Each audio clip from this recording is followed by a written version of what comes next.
Donc Stéphane Charras, j'ai 20 ans d'immobilier derrière moi, dont pas mal d'années en promotion immobilière, et les 3 dernières années dans une coopérative HLM qui avait créé, c'est le premier OFS, organisme de foncier solidaire qui s'est créé en région PACA. Et depuis 4 ans, j'ai monté une structure de conseil et de commercialisation. J'accompagne les OFS dans leur création, 13 des 22 OFS qui ont été agréés en PACA, et j'accompagne également les opérateurs privés, les OFS, dans la commercialisation des logements BRS et au préalable dans la définition de l'opération et dans le montage de l'opération en BRS. Donc le BRS est assez récent, mais pas tant que ça. Il date de 2014.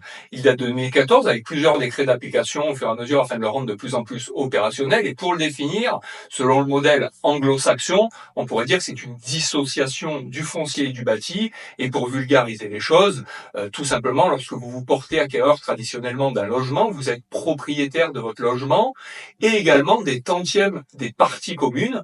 En BRS, vous êtes propriétaire de votre logement et vous êtes locataire des tantièmes de parties communes qui sont détenus par un organisme de foncier solidaire qui vous le loue mensuellement, qui vous loue ces tantièmes de parties communes. Et ces organismes de foncier solidaire émanent de bailleurs sociaux, SEM, communes et autres opérateurs, on va dire, responsables et publics.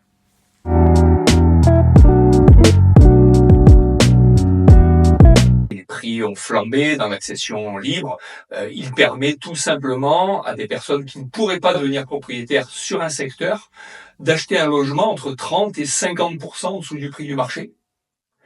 Il permet également aux bénéficiaires de ne pas rester locataires, de ne pas continuer à payer un loyer à fonds perdu. Ils capitalisent à peu près au travers de leur remboursement à la banque, ils capitalisent environ sur 80 à 95% du montant mensuel. Donc le BRS s'adresse à toute personne qui s'engage à en faire sa résidence principale, premièrement.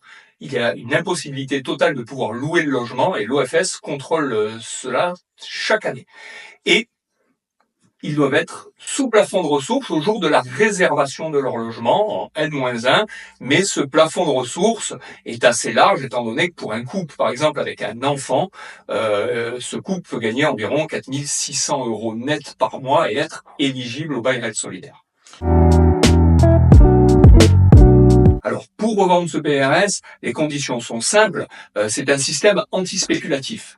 Le premier qui a une vraie pérennité dans le temps, il peut être revendu selon une formule mathématique qui est prix d'acquisition majoré de l'indice soit l'IRL, l'indice de référence de loyer, soit l'indice du coût de la construction selon l'OFS, éventuellement majoré des travaux d'embellissement qu'ont réalisé les preneurs pendant la durée de détention.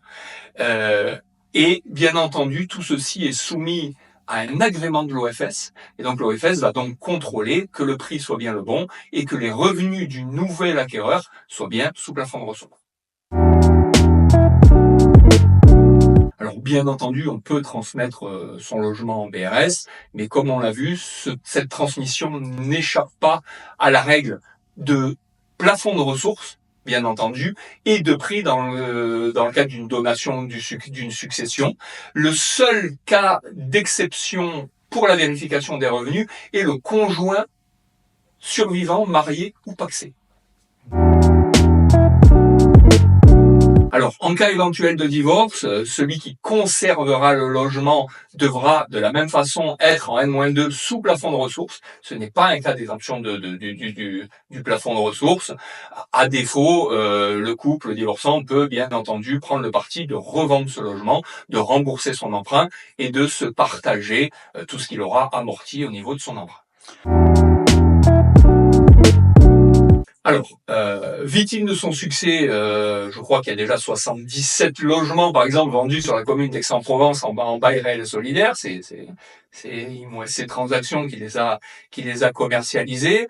On note quand même une augmentation, une inflation des prix des droits réels, donc des prix des logements BRS, qui ont commencé à se vendre aux alentours de 3 200 € le mètre carré, et qui aujourd'hui sont plutôt aux alentours de 3 800 € le mètre carré. Je pense que les législateurs souhaitent introduire ce dispositif et quelque part l'imposer dans la mixité sociale des opérations. On le voit, la commune d'Aix-en-Provence a délibéré pour une partie de logements en accession en prix maîtrisé, en BRS, dans les opérations.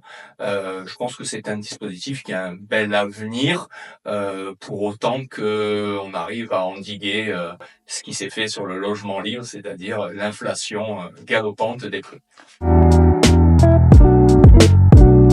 De nombreuses communes surfent sur le BRS aujourd'hui. Très peu de communes ne sont pas preneurs de ce type de dispositif. Vous avez une opération en ce moment sur Aiguille, on en lance une commercialement sur Ventabren, sur Pertuis prochainement. Nous avons commercialisé la Phare-les-Oliviers, Gardanne, Méreuil s'est commercialisé. Aujourd'hui, je crois qu'il y a de la place pour ce dispositif à peu près sur toutes les communes. Néanmoins, tout est une question de rapport entre le prix de marché, alors je dirais un prix de marché réel sur ces communes, et le prix auquel va se vendre le BRS. Il y a un vrai marché de BRS qui se vend, donc on ne peut pas, sous prétexte d'un plafond de ressources, dire qu'on va vendre de partout du BRS à 3 200 € ou à 3 300 € le mètre carré. Bien entendu, ceux qui vont se porter acquéreurs d'un BRS à Lambès ou à Salon de Provence le paieront moins cher qu'à Aix-en-Provence ou à Aiguille ou à Ventabren.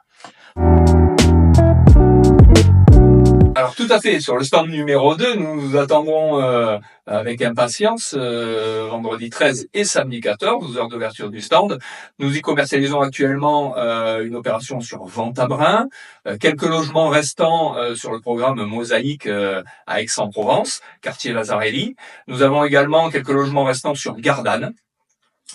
Et nous prendrons des premiers contacts pour la future opération de maison en bande sur Pertuis.